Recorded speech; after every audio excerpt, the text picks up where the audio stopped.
তবে আমার একটা ইচ্ছা আছে এই দেশের বাইরে চাকরি করার জন্য এবং যাওয়ার জন্য কি ধরনের প্রস্তুতি দরকার তা নিয়ে একটা ক্র্যাশ কোর্স চালু করার। আসলে ইনশাল্লাহ ভাই।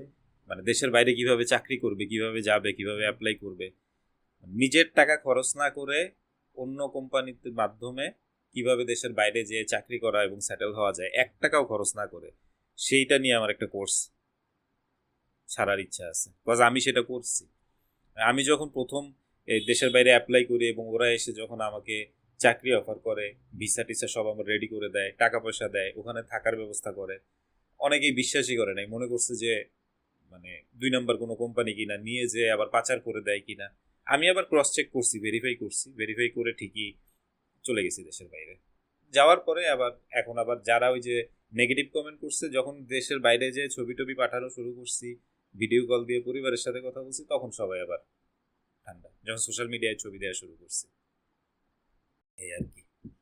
তো অনেক কথা বললাম, থ্যাংক ইউ সো মাচ আপনাদের এই ক্যাজুয়াল একটা আলোচনার জন্য।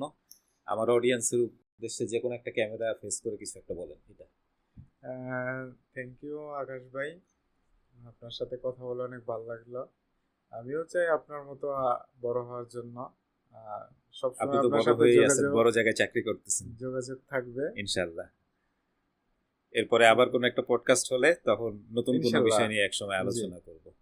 Alright, this is Mainuddin Akash signing off from today's episode. Allah হাফেজ। আল্লাহ হাফেজ।